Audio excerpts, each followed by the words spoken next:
harus dilakukan secara online.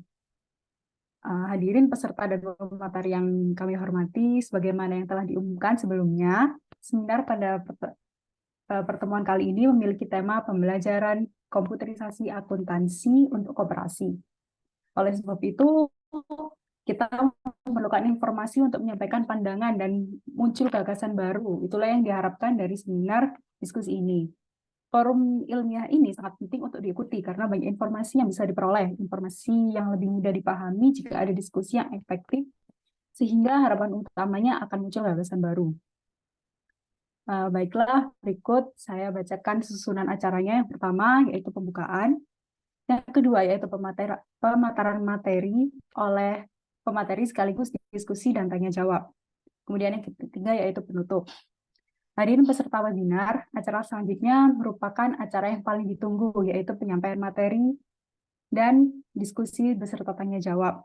Sebelum ketiga narasumber kita menyampaikan materi, perkenankan saya membacakan CV dari ketiga narasumber kita. Baik, yang pertama yaitu Bapak Wiono. Selamat malam, Bapak Wiono.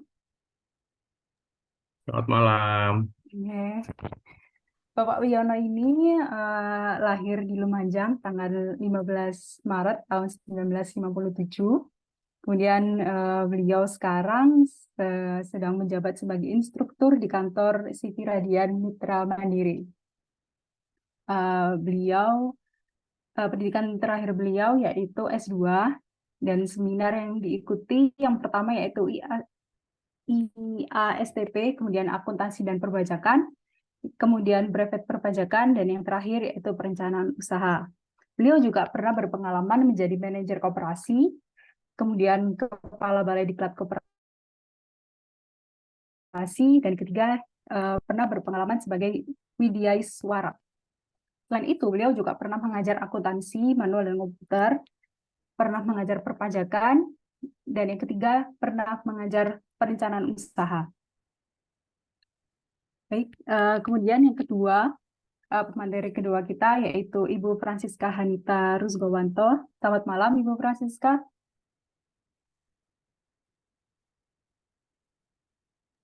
Selamat malam, Mbak Rahma.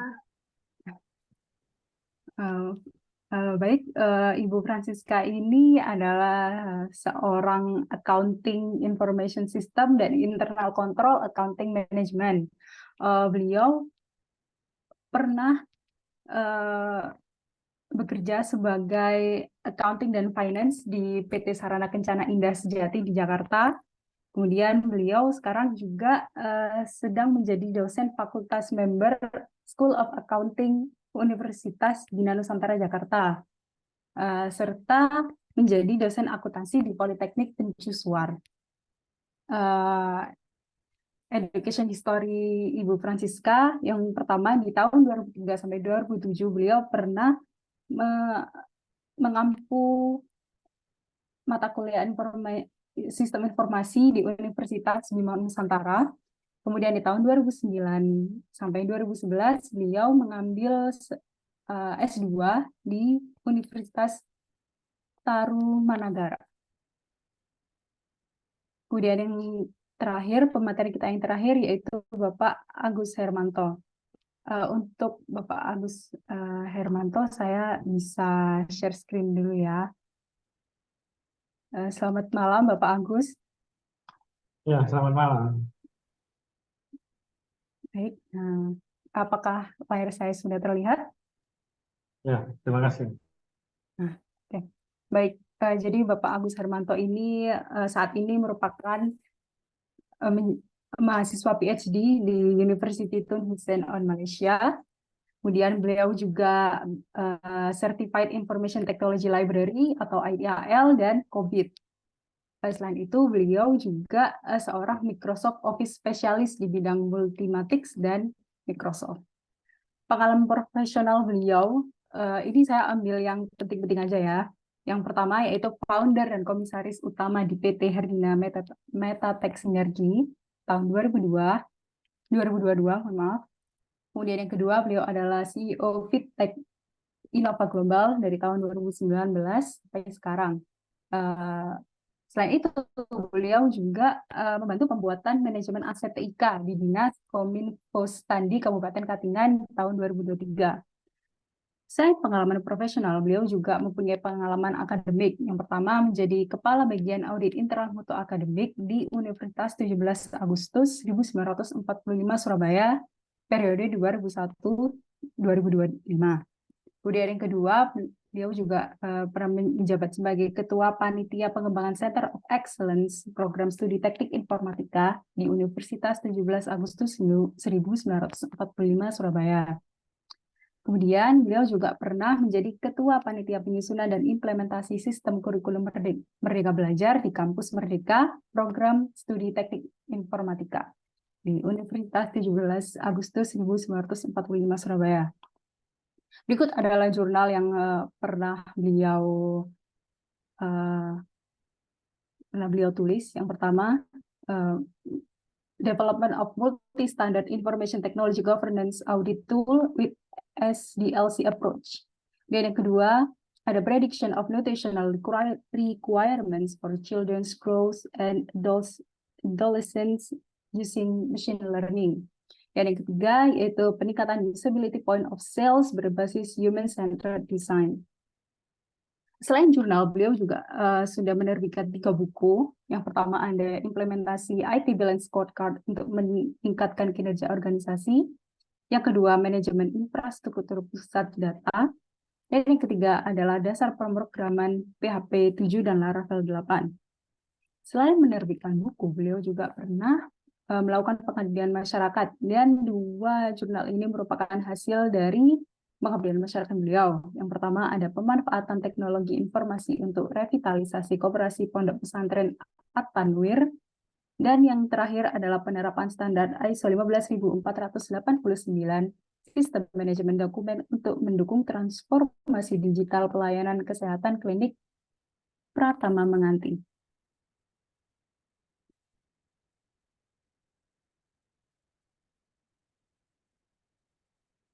Sekian, mungkin itu pengenalan dari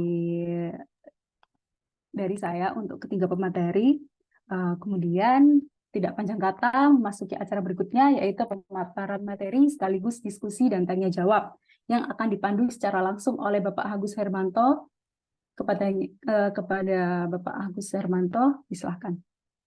Baik, terima kasih Mbak Nabila yang sudah membantu untuk membuka acara ini, dan sebagaimana yang telah kita ketahui bersama Bapak Ibu sebagai pertemuan perdana, nanti Bapak Yono akan membagikan pengetahuan dan pengalaman beliau yang sudah lama ya. Beliau ini salah satu senior kita di bidang perkoperasian. Besar harapan kami agar sharing knowledge ya yang kita laksanakan di malam hari ini dapat memberikan manfaat kepada Bapak Ibu sekalian. Baik, waktu dan tempat kami persilakan Bapak Wiono.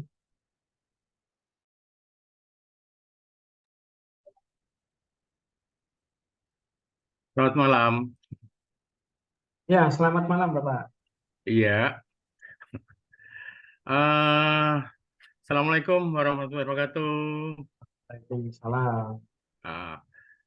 Yang saya hormati Pak Agus, Bu Francisca, Mbak Nabila, serta Bapak dan Ibu teman-teman lainnya.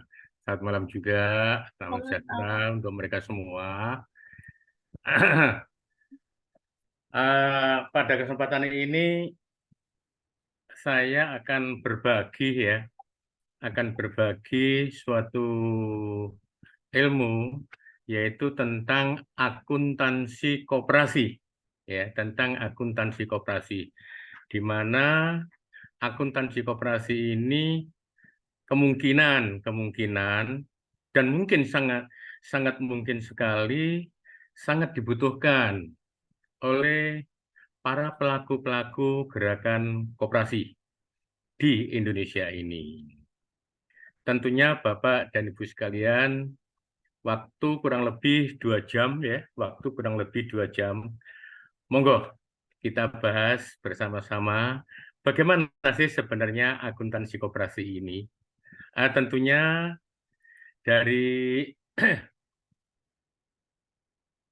dari apa yang kita sampaikan ya, dari apa yang kita sampaikan tentang akuntansi koperasi ini nantinya ya, nantinya Bapak dan Ibu akan bisa memahami, mengerti, sekaligus melaksanakan tentang kegiatan akuntansi koperasi ya, tentang kegiatan akuntansi koperasi yang pada akhirnya nanti Bapak dan Ibu sekalian akan mampu untuk menyusun laporan keuangan ya, laporan keuangan yang akan dipertanggungjawabkan kepada seluruh anggota melalui rapat anggota tahunan koperasi. Ya.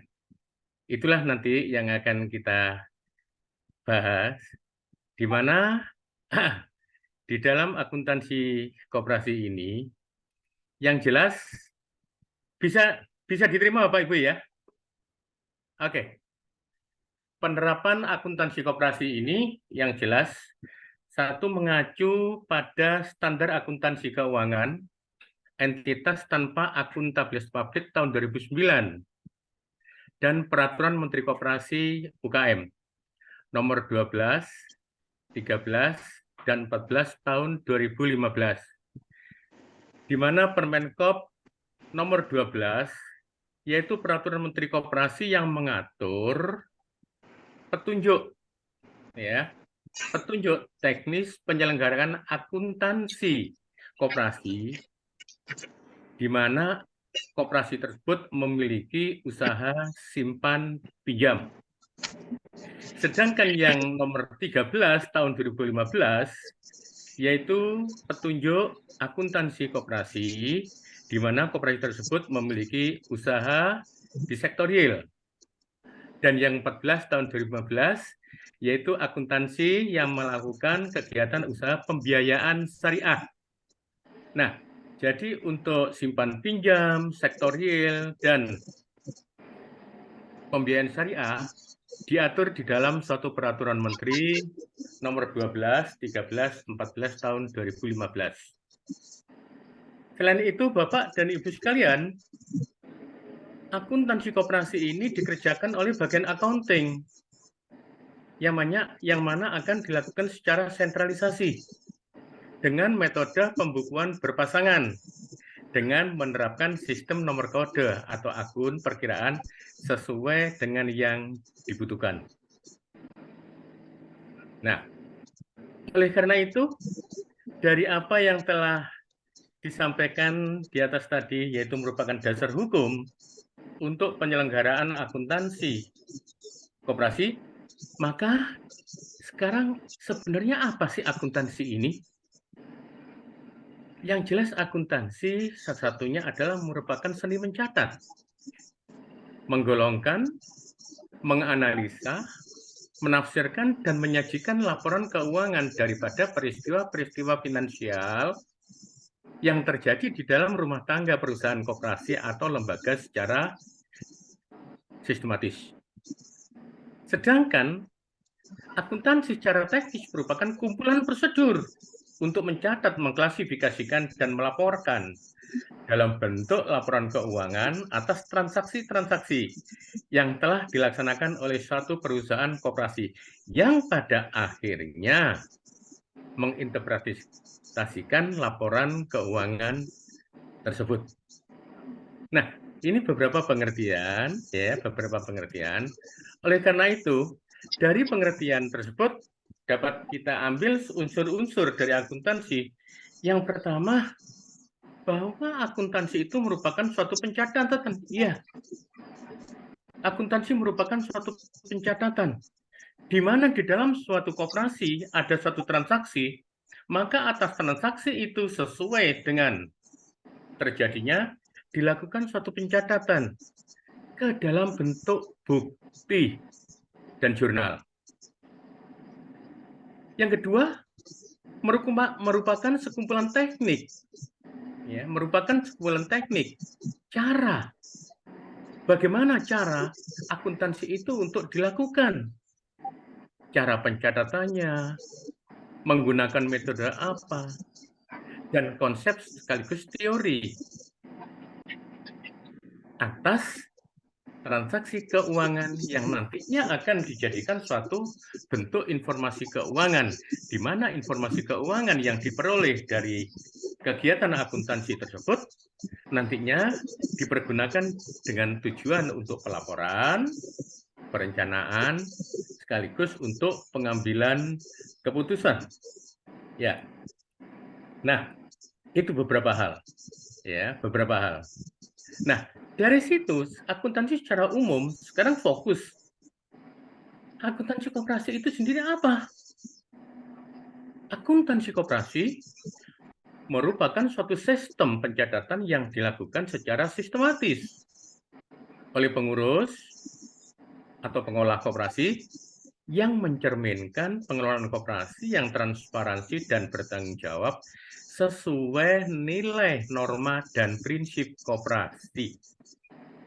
Perlu diketahui Bapak dan Ibu sekalian, ya, sesuai nilai, norma, dan prinsip koperasi, bahwa di dalam suatu koperasi itu yang mana nilainya adalah dari, oleh, dan untuk anggota. Sedangkan prinsipnya yang pertama, untuk menjadi anggota koperasi sifatnya terbuka dan sukarela. Tidak ada unsur paksaan dan terbuka untuk siapa saja. Tidak memandang satu golongan. Yang kedua, di dalam prinsip koperasi tersebut, bahwa koperasi itu akan dikelola secara demokratis. Karena tadi nilainya adalah dari, oleh, dan untuk anggota. Berarti koperasi itu akan dikelola oleh anggota, diawasi oleh anggota. Yang ketiga, mungkin ini tidak ada di badan usaha lain, bahwa sebagian SHU yang diperoleh oleh koperasi akan dikembalikan lagi kepada anggota. Nah, tentunya berapa persen dari SHU yang akan dikembalikan kepada anggota itu tertuang di dalam suatu anggaran dasar koperasi, atau secara detailnya pada anggaran rumah tangga koperasi. Dan yang keempat, ada balas jasa atas modal. Ada balas jasa atas modal. Maksudnya, kalau ada anggota yang menyimpan pada koperasi, maka simpanan anggota tersebut merupakan utang bagi koperasi dan kewajiban bagi koperasi untuk memberikan balas jasa atas simpanan anggota tersebut.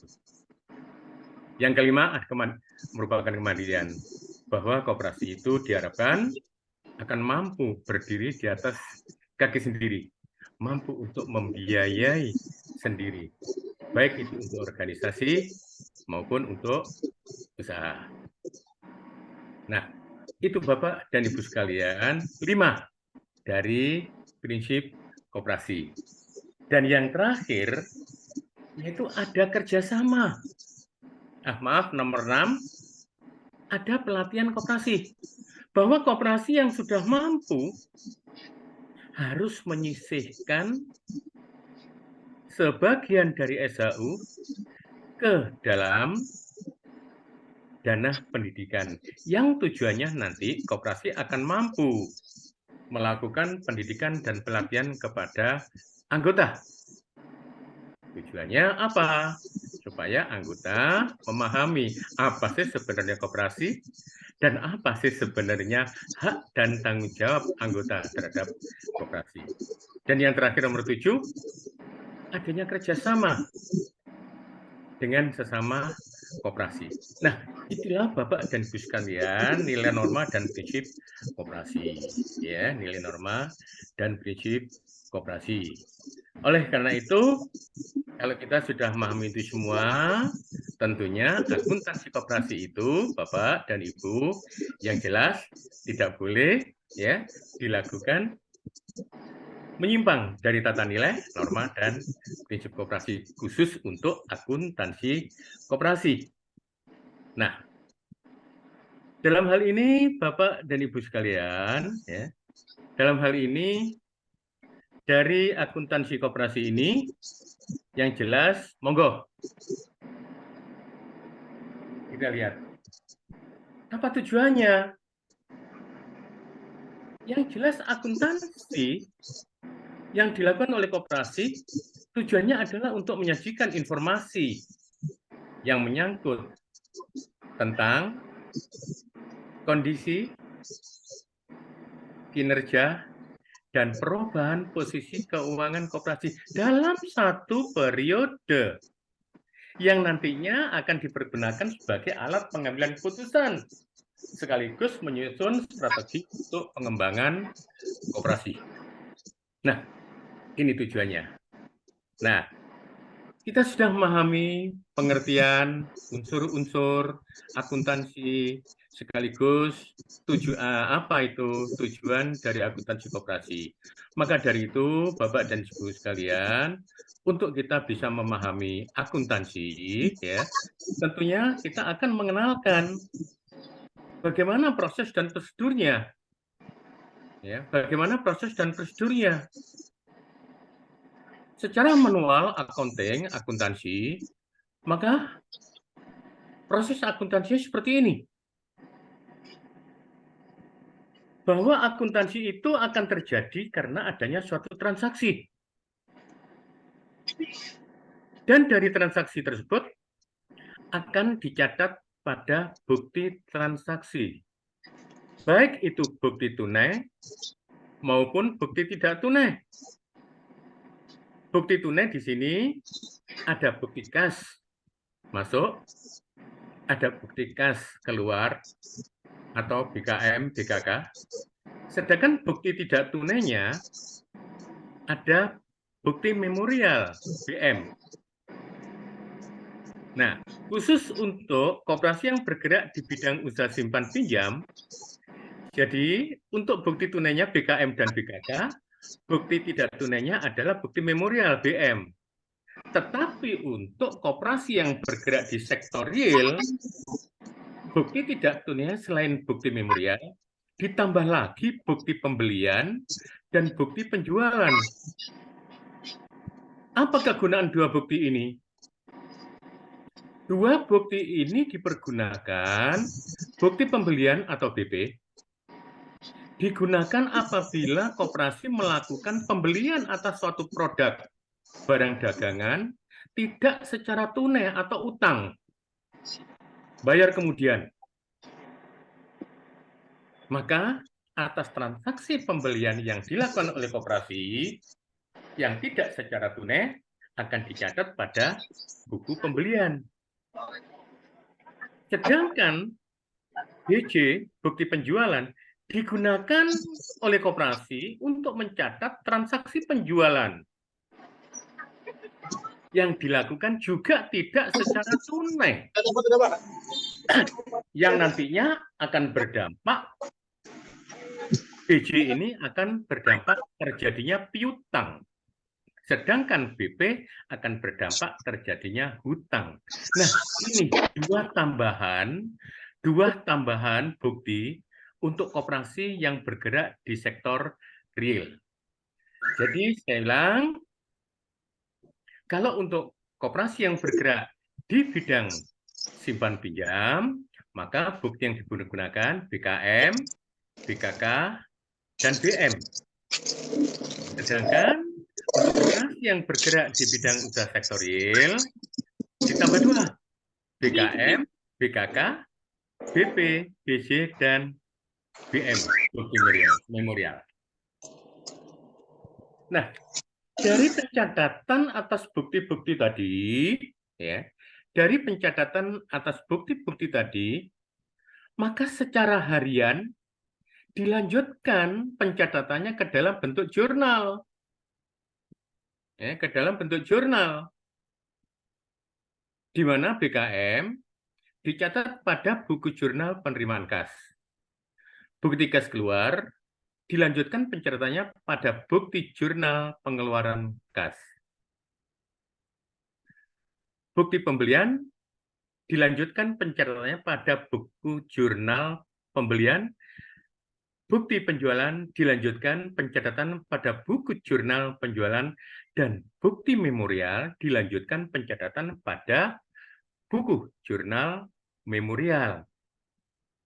Nah, ini kegiatan ini Bapak dan Ibu sekalian, mulai dari bukti transaksi pencatatan sampai pada buku jurnal, ini dilakukan setiap hari atau setiap terjadinya transaksi. Ya, setiap terjadinya transaksi. Pada akhir bulan, atas buku jurnal ini, usaha simpan pinjam ada 3 buku jurnal, sektorial ada 5 jurnal. Pada akhir bulan ini dilakukan rekapitulasi. Ya, dilakukan rekapitulasi. Yang tujuannya nanti saldo akhir dari setiap buku jurnal ini akan dilanjutkan dicatat pada buku besar.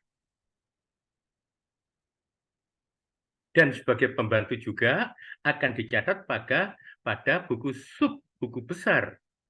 Di mana sub buku besar ini kalau kita jumlahkan, nilainya harus sama dengan yang ada pada buku besar.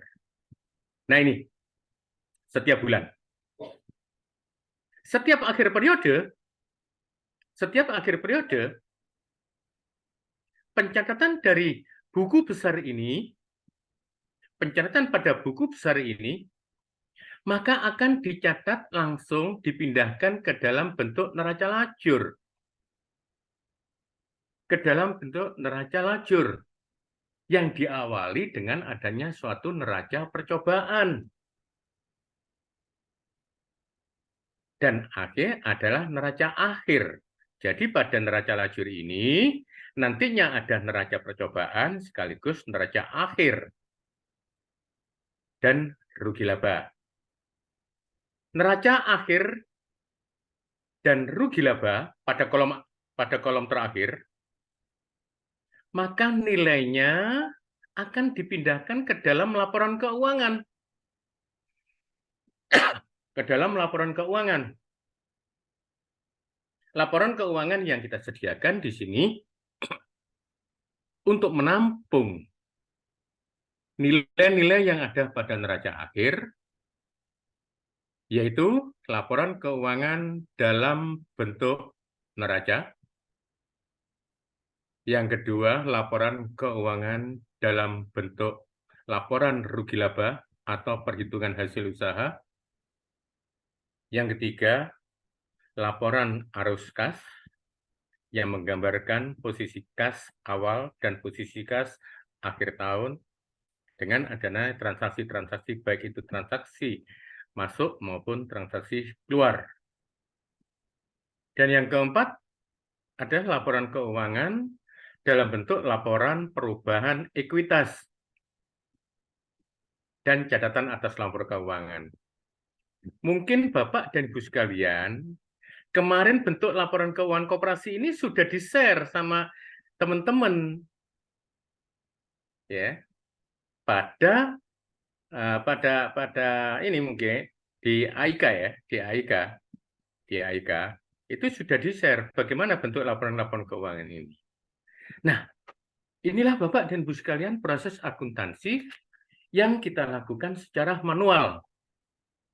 Jadi, sekali lagi, bahwa akuntansi itu terjadi diawali dengan adanya suatu transaksi,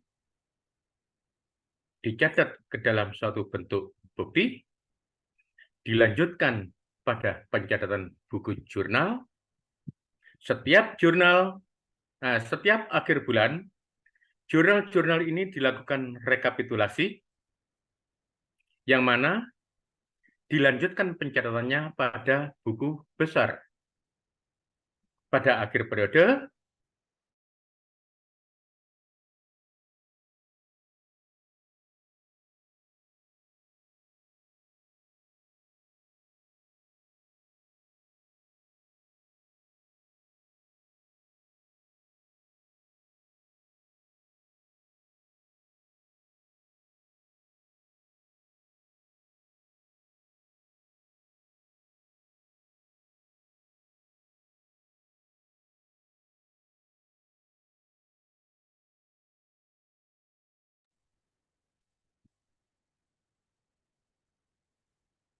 berikutnya, ya, berikutnya, bagaimana dengan akuntansi yang berbasis komputer atau berbasis aplikasi? Untuk proses akuntansi koperasi yang berbasis aplikasi, maka alur globalnya seperti ini. Alur globalnya seperti ini. Yang jelas, secara sentralisasi, baik di koperasi itu ada usaha simpan pinjam, ada usaha toko sektorial, dan usaha lainnya. Yang jelas, nantinya akan melayani kebutuhan anggota.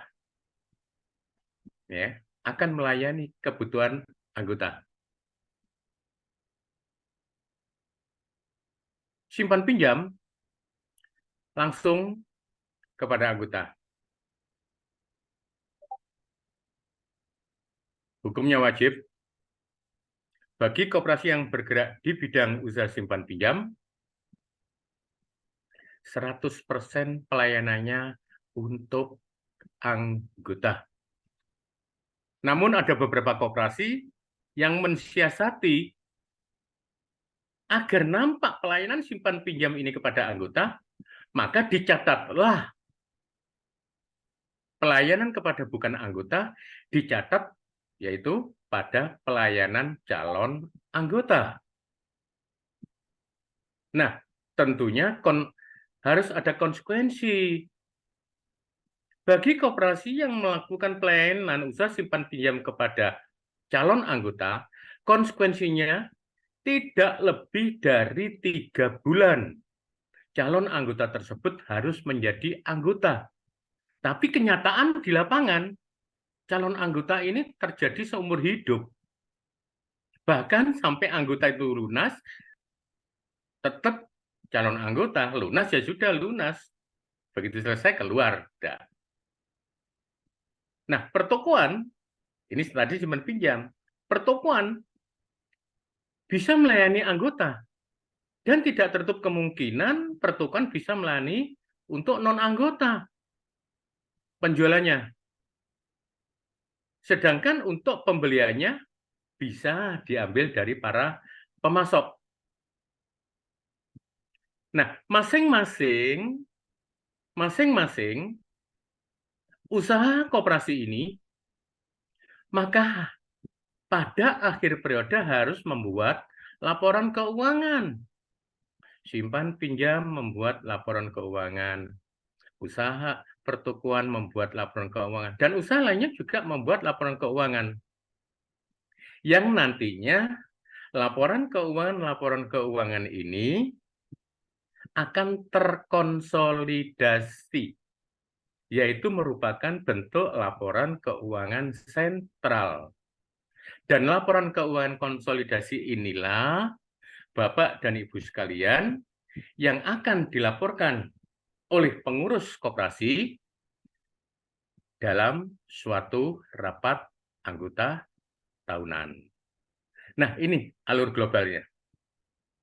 Ya, ini alur globalnya untuk akuntansi yang berbasis aplikasi. Nah, dari sini Bapak dan Ibu sekalian, ya, tadi aplikasi global. Sekarang bagaimana dengan toko? Dengan unit toko? Alur data sistem komputerisasi pada unit toko. Di unit toko atau sektorial, akun yang paling dominan adalah persediaan. Ya. Yang paling dominan adalah persediaan. Nah, dari persediaan ini Bapak dan Ibu sekalian akan bertambah kalau ada pembelian dan akan berkurang kalau ada penjualan. Penjualan bisa dilakukan secara tunai ataupun tidak tunai. Tadi sudah saya sampaikan bahwa penjualan yang dilakukan secara tidak tunai akan berdampak terjadinya piutang. Begitu juga pembelian bisa dilakukan secara tunai dan tidak tunai. Pembelian yang dilakukan secara tidak tunai akan berdampak terjadinya hutang. Nah, dari transaksi-transaksi ini kita lakukan penjurnalan. Ya, kita lakukan penjurnalan. Seperti tadi, dari jurnal ini secara otomatis. Ya, dari jurnal ini secara otomatis nanti akan bisa mewujudkan suatu bentuk laporan keuangan di antara neraca dan rugi laba. Bisa dilakukan secara online. Nah, di sini ada costing assembling. Costing assembling ini, Bapak dan Ibu sekalian, akan terjadi pada suatu persediaan. Kalau persediaan ini dilakukan penjualan secara rombongan, ya, secara rombongan, mungkin ada kita menjual, koperasi menjual parcel, di mana di dalam parcel itu ada buah, ada kue, dan lain sebagainya. Maka di sini, dari beberapa produk yang kita jual dalam bentuk parcel tersebut, ya, ini costingnya assembling. Juga nanti akan bisa dilaporkan dalam bentuk laporan neraca maupun rugi laba. Nah, ini untuk unit toko. Di mana di dalam unit toko ini, Bapak dan Ibu sekalian, ada beberapa fitur ya. Di dalam fitur operasional pertokoan, ada penjualan, ada pembelian barang, ada kontrol persediaan, juga ada transaksi kas, transaksi non-kas, dan hutang piutang. Nah, itu Bapak dan Ibu sekalian, tadi yaitu alur dari akuntansi unit pertokoan atau sektorial. Sekarang, bagaimana dengan alur accounting-nya untuk usaha simpan pinjam? Ya, kalau tadi secara manualnya di atas tadi, ini sekarang sistem aplikasinya. Transaksinya yang pertama, ya, kita akan menginput data penabung dan data peminjam. Data penabung sebagai dasar untuk transaksi simpanan, sedangkan data peminjam untuk transaksi pinjaman. Transaksinya bisa kas, juga bisa non-kas. Nah, dari transaksi-transaksi ini, Bapak dan Ibu sekalian, baik itu transaksi simpanan maupun transaksi pinjaman, transaksi kas maupun non-kas, akan dilakukan suatu penjurnalan. Ya, akan dilakukan suatu penjurnalan.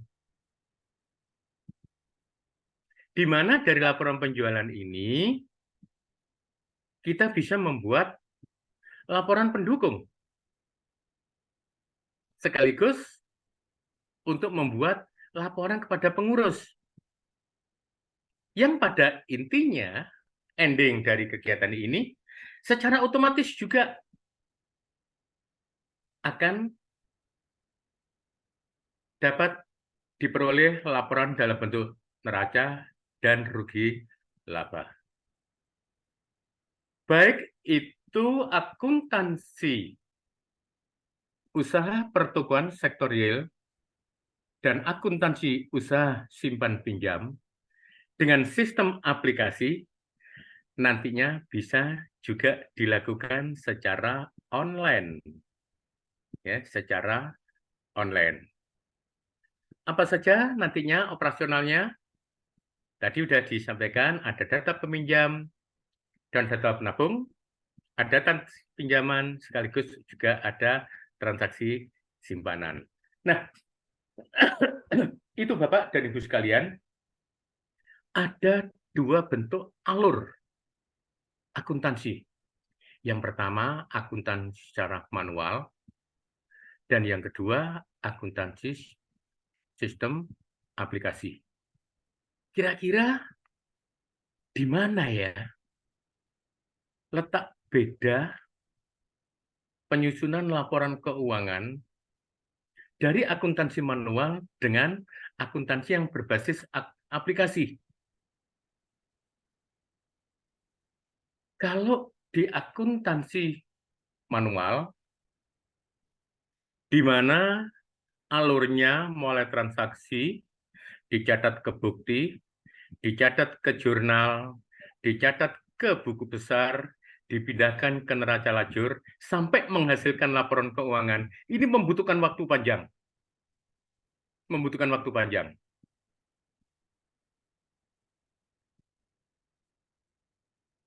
Kalau memang laporan keuangan itu disajikan bulanan, maka untuk akuntansi manual, prosesnya membutuhkan waktu 1 bulan. Kalau tribulan, ya 3 bulan. Kalau semester, ya 6 bulan. Kalau tahunan, ya 1 tahun. Itu sistem manual. Tetapi, kalau akuntansi berbasis aplikasi atau komputer, dari transaksi sampai menghasilkan neraca dan rugi laba, waktu yang kita butuhkan tidak lebih 2 menit. Bayangin sekarang. Dengan adanya perbedaan waktu penyusunan, kira-kira kalau kita diminta untuk memilih, kira-kira berbasis manual atau berbasis aplikasi? Tentunya sekarang kita sudah pada era IT ya. Tentunya kita memilih yang berbasis aplikasi. Kenapa? Dari transaksi untuk mewujudkan laporan keuangan tidak lebih dari 2 menit. Dan memudahkan untuk dilakukan kontrol sewaktu-waktu. Nah, itulah Bapak dan Ibu sekalian, ya, dari alur akuntansi. Nah, dari dua alur tersebut,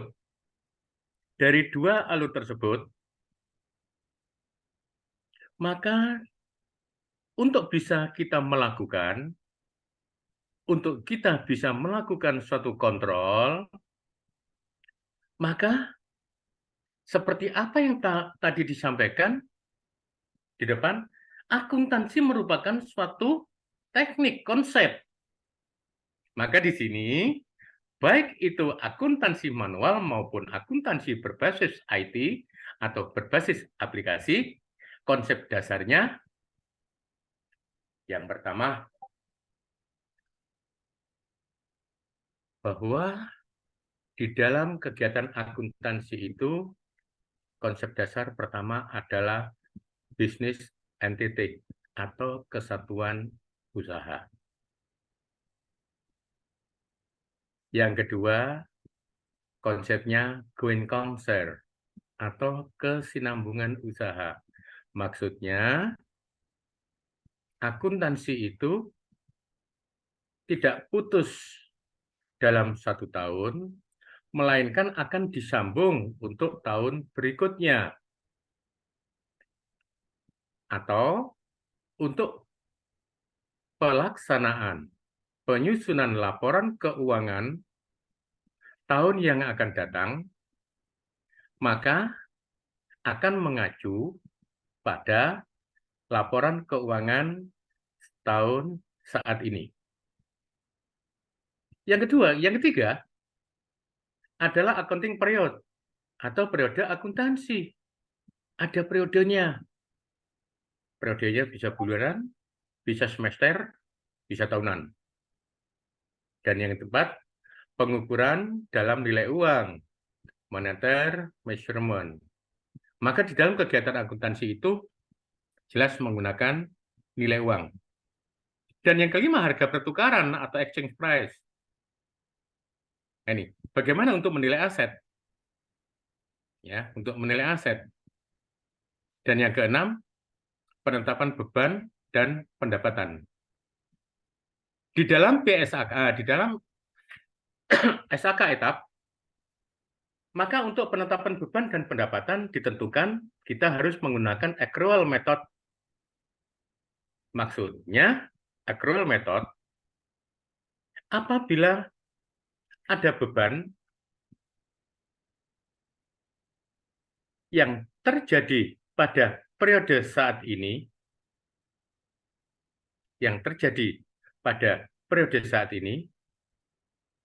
maka atas beban tersebut harus dilakukan pencatatan pada periode saat ini, yaitu biasanya disebut beban yang masih harus dibayar, di mana beban tadi terjadi, beban yang masih harus dibayar adalah beban yang belum dibayarkan dari kas.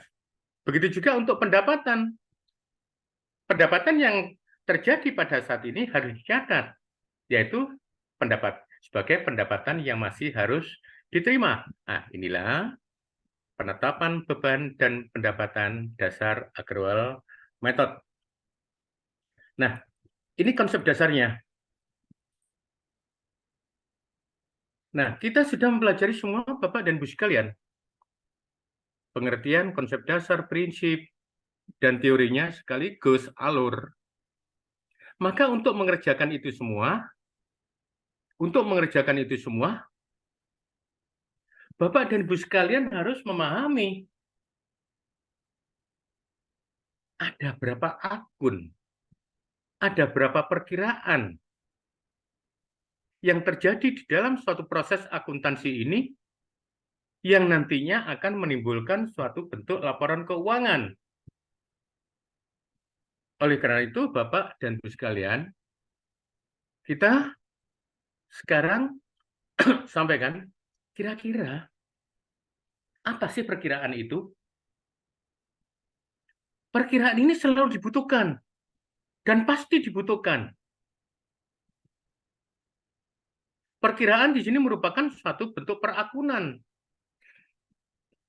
yaitu satu proses yang meliputi penggolongan, pencatatan dan pengikhtisaran seluruh transaksi perusahaan koperasi yang berupa nilai uang.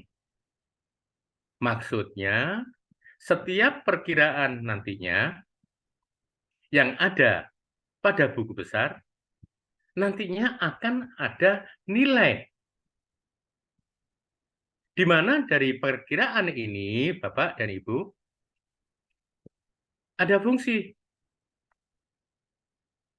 Yang pertama, dari perkiraan tersebut bisa menunjukkan tempat untuk mencatat unsur, baik itu dalam bentuk aktiva, harta, dalam bentuk kewajiban, hutang, dalam bentuk pendapatan, ekuitas, modal sendiri, prive, di koperasi tidak ada, dan beban.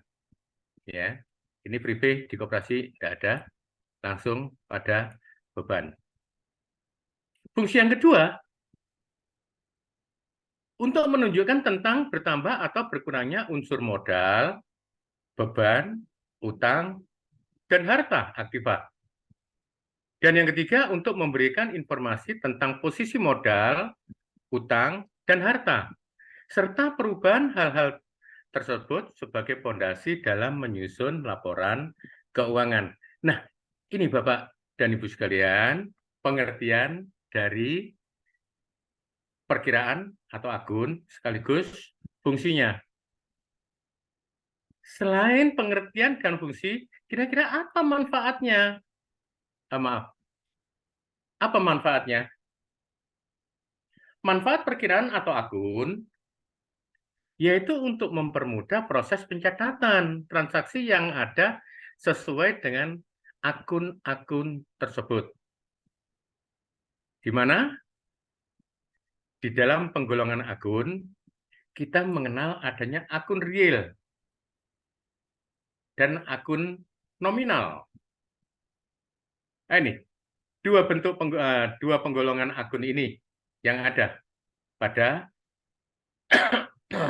proses akuntansi kita. Apa sih sebenarnya akun real? Ya. Apa sih sebenarnya akun real? Akun real ini merupakan suatu akun yang selalu ada dalam neraca. Seperti harta, aset, kewajiban, dan ekuitas.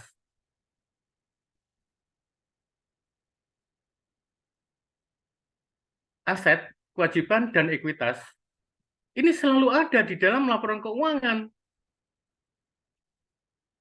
di mana akun real ini tercantum di dalam neraca.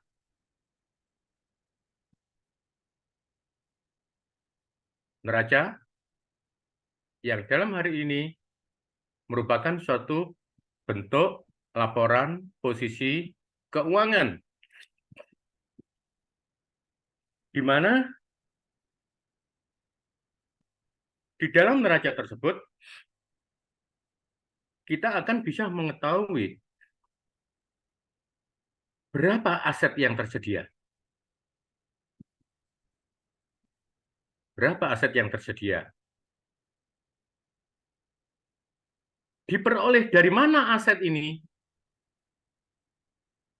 Apakah dari keseluruhan dari ekuitas atau modal, atau juga diperoleh dari kewajiban atau utang? Nah, kita bisa mengetahuinya di sini, yaitu di dalam bentuk neraca, bahwa kegiatan koperasi tersebut yang asetnya sejumlah X rupiah diperoleh dari modal dan utang. Nah, ini 3 bentuk akun atau 3 bentuk perkiraan ini disebut perkiraan real.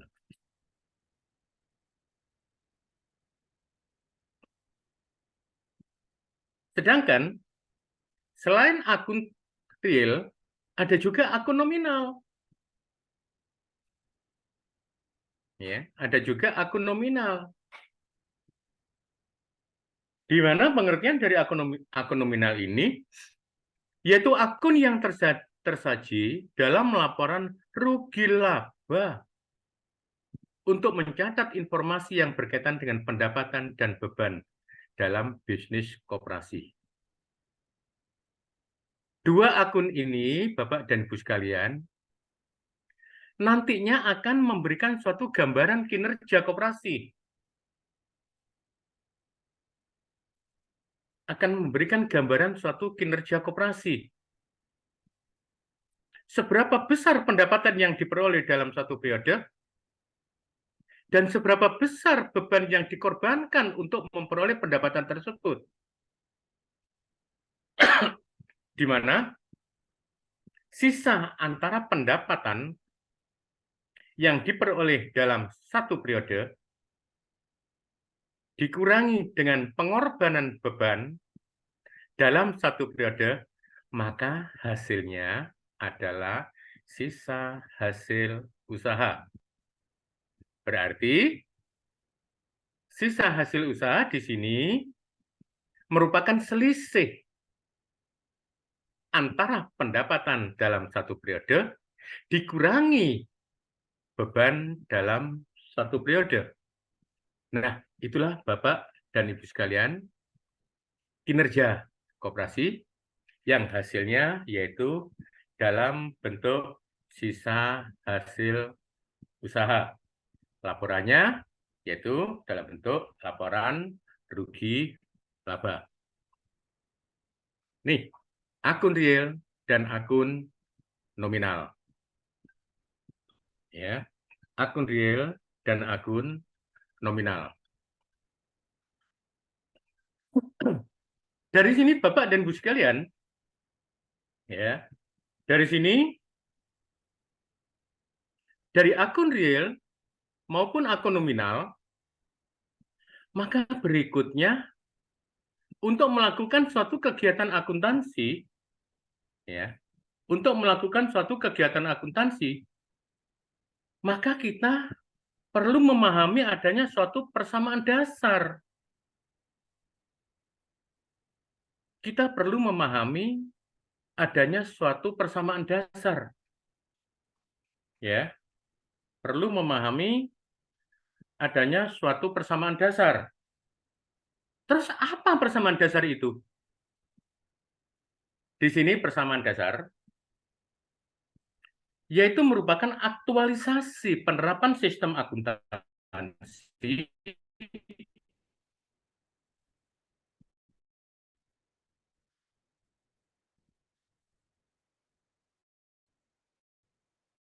berpasangan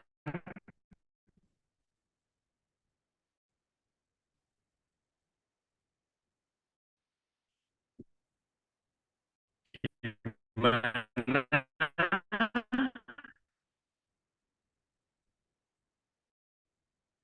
sisi kiri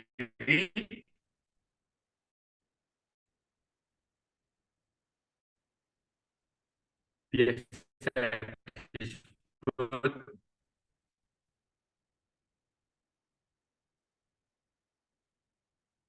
debit dan sisi kanan biasa kredit.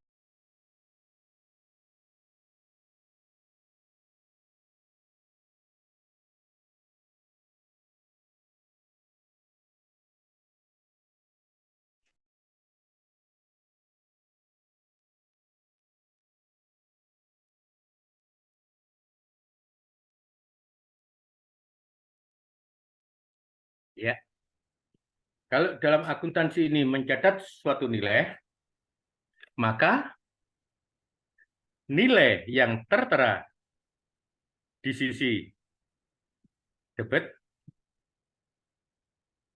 dan nilai yang tertera di sisi kredit jumlahnya sama.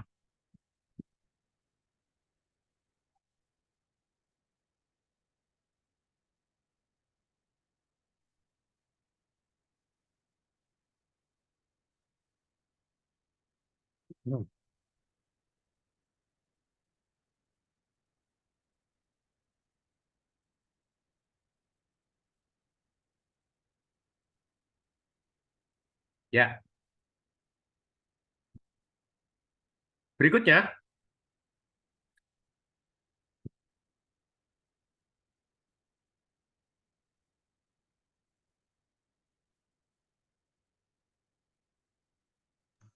Nggak ada keluar apa-apa nih, Pak.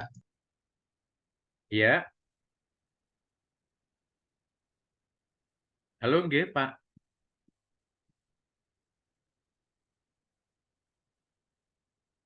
Slide-nya nggak tampil lagi, Pak. Iya gitu ya.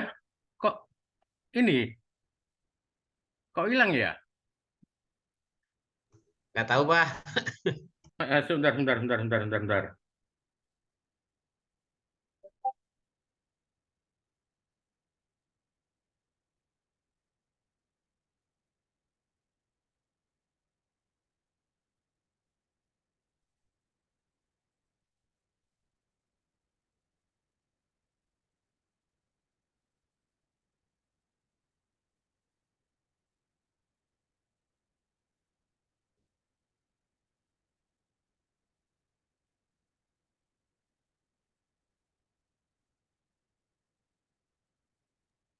Pak, itu laptopnya mungkin ketekan, share screen-nya mungkin panjenengan wis Gini, sudah. sehingga perlu di share screen ulang. Iya mungkin ya. Ini sudah Pak? Belum, Pak. Oh, Belum, Pak. belum. Itu share muncul, screen-nya, Pak. Pak. Di laptopnya, Pak. Iya. Nah, Sebentar. Nggak belen dia, Pak. Iya, bentar nggih. Saya bantu Pak. Iya, Saya bantu Pak untuk share screen. nggih, sebentar. Iya. Oke. Nah, ini dia Ah, sudah? bagus. Sudah, Bapak? Ibu? Sudah. Oke. Ketekan tadi.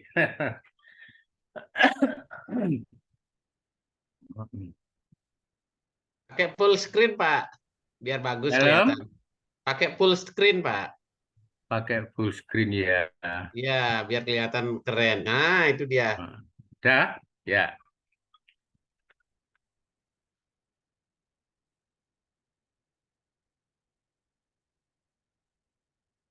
Wah, wah, wah. Bentar.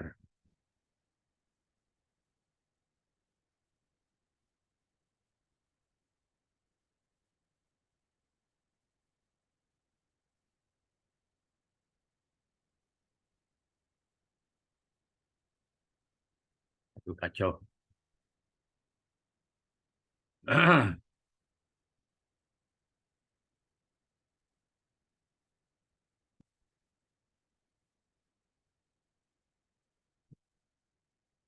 Wah, ini laptopnya juga. Aduh, bentar nggih. Ngambek dia, Pak. Oke. Sabar, sabar.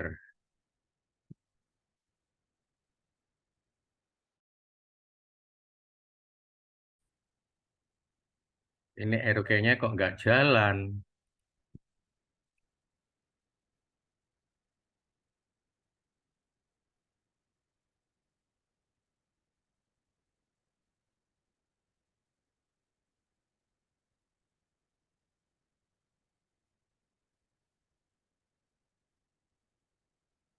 Hmm, hmm.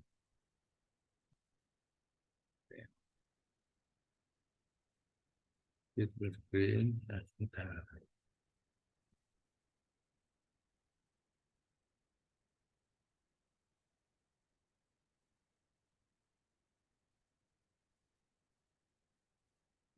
Rasio request.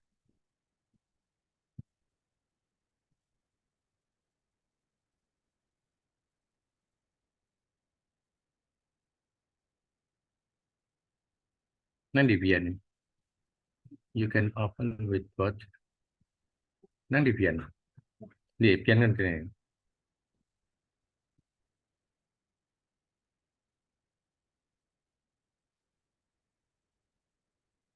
Share.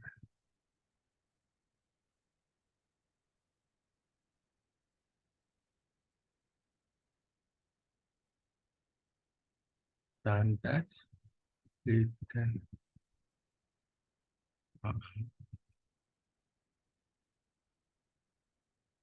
Aduh, yang ini untuk melakukan ini Dian. Ini. Oh, enggak kena ya?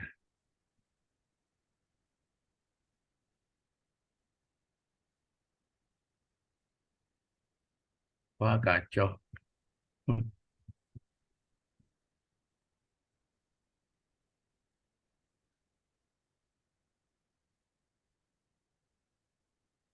Oke.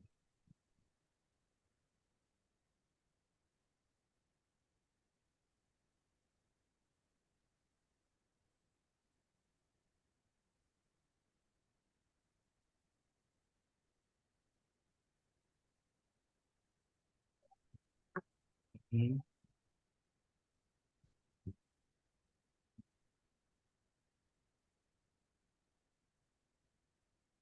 Pakai.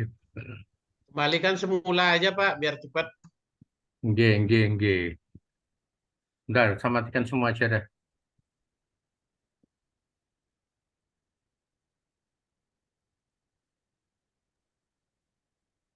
Atau saya bantu share screen ini Pak. Di layar sudah kelihatan Bapak Ibu. Iya, boleh. Boleh, monggo-monggo bisa di ini kan. Ini saya sudah share screen dari tadi. Iya. Apakah sudah terlihat Bapak Ibu? Hmm. Sudah, Bu Fran. Baik. Silakan Pak. Pak Wijono. Pak Bukran bisa Ya, dibantu nggih? ya, ini udah saya share screen, Pak. Iya, Next, Pak. bentar.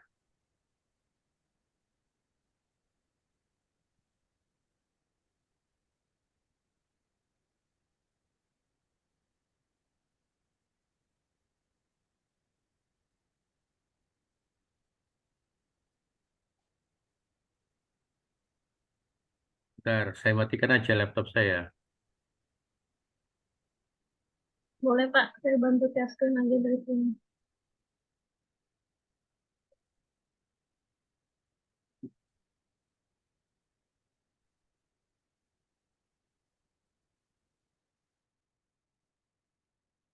Silakan, Pak Wijono.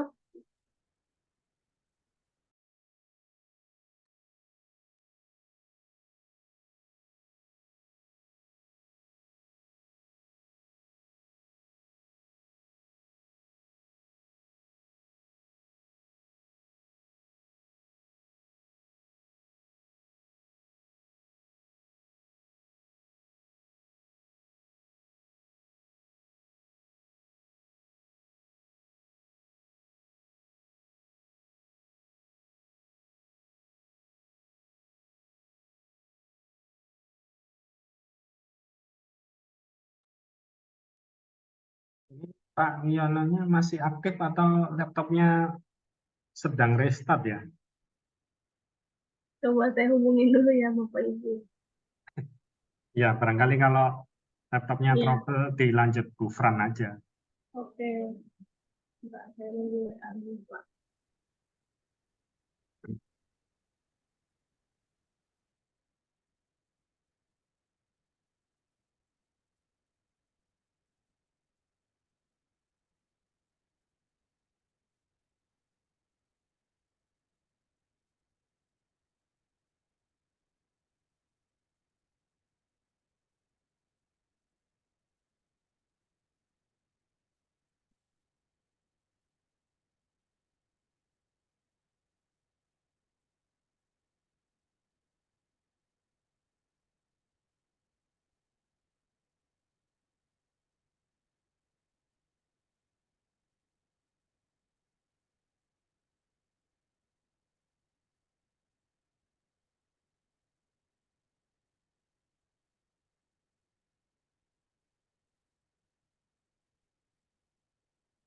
Udah bisa dihubungin ya,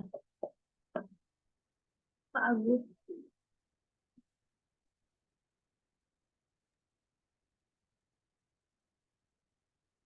Atau saya lanjut sebentar, atau belum?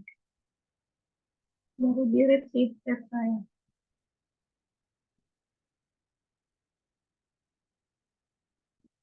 Lanjutkan aja Bu, Gufran aja yang melanjutkan penjelasan. Ya, selamat malam Bapak Ibu. Maaf ya, ada kesalahan teknik. Saya akan lanjut. Di sini berikut adalah proses akuntansi.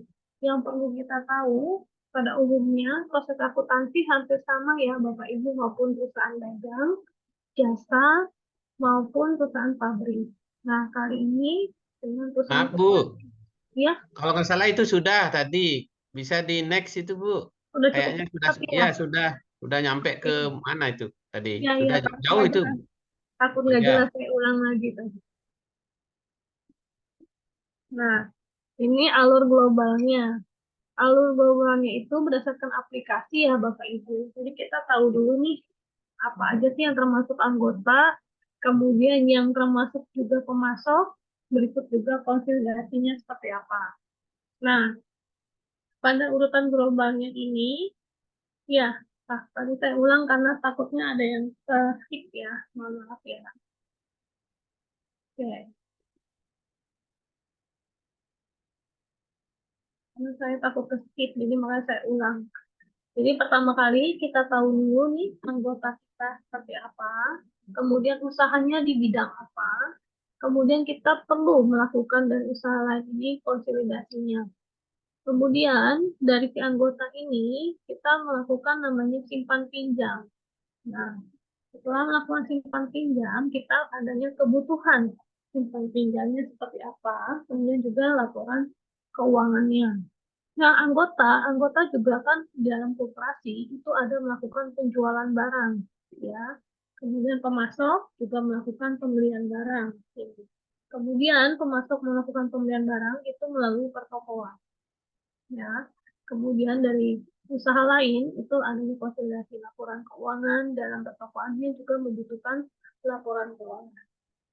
Ini akuntansi yang berbasis aplikasi ya.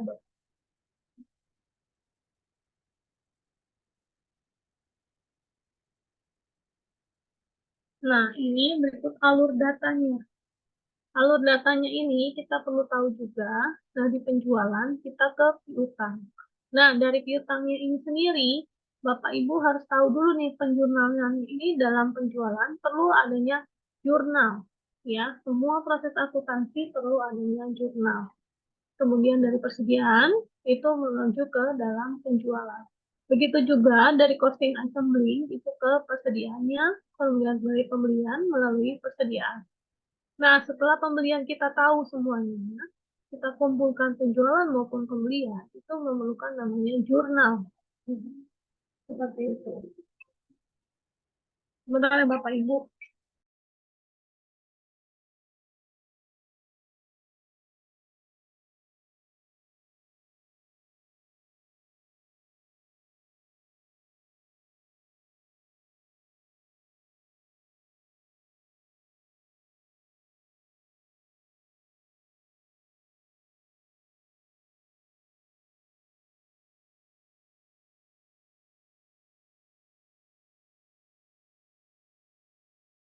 Nggak ada suara, Bu. Iya, tadi Pak Winya nelfon. Beliau sinyalnya gangguan Bapak Ibu, jadi saya suruh lanjut dulu. Nah, kemudian dari jurnal-jurnal tadi, nah Bapak Ibu perlu ketahui ada namanya jurnal-jurnal lain. Nah, di dalam jurnal itu, Bapak Ibu kita lihat ada yang masuk dalam laporan laba rugi. Kemudian dalam jurnal tersebut kita bagi lagi, ya sama dengan kita melakukan penjualan namanya kredit atau maupun menunjukkan secara tunai, ya. Pada akuntansi pada umumnya itu ada penjualan tunai maupun kredit. Pembelian pun sama, ya. Kemudian di situ kita lakukan jurnal. Setelah itu kita lakukan laporan neraca dan laba ruginya dengan menggunakan sistem yang berbasis online, ya Bapak Ibu. Jadi sejelek-jeleknya kita yang memiliki usaha itu paling nggak Bapak Ibu menggunakan Microsoft Excel, ya. Itu yang paling sederhana. Bisa juga dengan aplikasi lainnya, ya. Jadi Bapak Ibu dalam koperasi itu bisa melakukan Excel-nya, dicatat mana aja yang masuk penjualan, mana aja yang masuk pembelian, kemudian hutang, utang, ya, hutang dan utangnya itu dicarikan Bapak Ibu ada namanya hutang, ya, itu semua dicatat. Kemudian perlu adanya jurnal-jurnal itu, kemudian dikelompokkan menjadi jurnal lain. Seperti itu, Bapak Ibu. Ini adalah alur data secara komputer. Nah, di sini kita perlu tahu operasional itu sendiri. Penjualan itu biasanya dilakukan oleh anggota dan masyarakat dalam proses penjualan dan retur, dalam retur penjualan dan returnya, Bapak Ibu. Kemudian pembelian barang dilakukan pembelian kepada pemasok, retur barang dan ordernya termasuk kita melakukan kontrol persediaan, ya, luar maupun stok kita dan perhitungan HPP atau harga pokok penjualan. Seperti itu jadi di dalam operasional pertokoannya. Nah, transaksi ini kita harus tahu mana yang termasuk transaksi kas itu merupakan transaksi yang di luar operasional penjualan dan pembelian. Contohnya, kita perlu adanya gaji dan biaya lain. Kemudian, transaksi non-kas itu adanya penyusutan. Nah, penyusutannya itu yang barang-barang bisa disusutkan, seperti gedung, kemudian peralatan, seperti itu ya Bapak Ibu. Nah, itu juga adanya jurnal buku, tutup buku, dan lain-lain. Termasuk adanya juga hutang dan piutang. Dilakukan dalam pembayaran hutang dan piutangnya. Nah, berikut alur datanya. Nah, kita tahu dulu nih alur data dalam unit simpan pinjam yang dilakukan. Pertama kali yaitu adanya data peminjam. Kemudian data peminjam ini kita lihat lagi transaksi pinjamannya seperti apa. Kemudian dari transaksi pinjaman kita perlu adanya jurnal. Dimanapun semua transaksi yang berhubungan harus masuk ke dalam jurnal. Ya, entah transaksi non-kas, transaksi simpanan, transaksi kas. Ya, kemudian laporan pendukung dari jurnal kita kirim ke dalam laporan pendukung. Dari jurnal kita pilih lagi ke dalam neraca dan laporan laba rugi. Kemudian dari jurnal kita perlu adanya laporan dari pengurus. Begitu juga dalam laporan neraca dan laba rugi kita laporkan atau kita input secara online ya, seperti itu. Nah, dalam operasional simpan pinjam yang kita perlu tahu, kita harus tahu dulu yang termasuk data pinjaman dan penabung kita seperti apa. Kemudian dari manajemen pinjaman dan penabungnya siapa saja. Ya, entah mulai dari kode, nama, ya, kemudian kita lihat lagi di situ ada apa lagi, ada jenisnya, kemudian kita juga tahu lagi tanggalnya, ya itu perlu diinput. Kemudian juga di situ ada lagi, kita bisa lihat lagi di